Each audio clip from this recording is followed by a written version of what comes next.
नमस्कार, SPN9 news में आपका स्वागत है।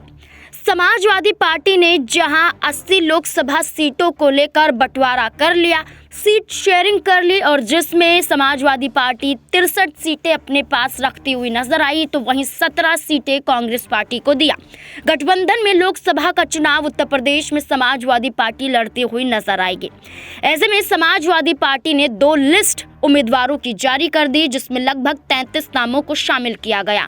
2 से तीसरी लिस्ट भी यहां पर जारी कर दी गई। अब ये कहा जा रहा है कि समाजवादी पार्टी की चौथी लिस्ट भी सामने आएगी, जिसमें कई नामों का जिक्र किया जा रहा है। दरअसल आपको ये बता दें कि समाजवादी पार्टी लोकसभा चुनाव 2024 के लिए अपने उम्मीदवारों की चौथी लिस्ट जल्द जारी करेगी। इस लिस्ट में 13 प्रत्याशियों को मैदान में उतारा जा सकता है। सपा की आने वाली लोकसभा उम्मीदवारों की चौथी लिस्ट में कई उलटफेर दिखाई देंगे। सबसे अहम चर्चा है कि पार्टी जौनपुर से लक्की यादव को टिकट दे सकती है। इतना ही नहीं, आपको ये भी बता दें कि हाल ही में सियासी गलियारों में चर्चा ये भी यहाँ पर हो रही है कि जौनपुर सीट से धनंजय सिंह को टिकट दे सकती थी, लेकिन यहाँ पर उनकी गिरफ्तारी हो गई, जिसके बाद ये भी चर्चा चल रही है कि समाजवादी पार्टी के साथ उनकी पत्नी जुड़ सकती है। इतना ही नहीं, यहाँ पर फूलपुर की सीट किसे दी जाएगी, ये भी चर्चाओं का विषय बना हुआ है, क्योंकि फूलपुर की सीट पल्लवी पटेल की मां कृष्णा पटेल को दिए जाने की कवायद में अपना दल कमेरावादी लगा हुआ है। तो वहीं दूसरी तरफ ये कहा जा रहा है कि समाजवादी पार्टी पल्लवी पटेल को फूलपुर सीट से चुनावी मैदान में उतार सकती है।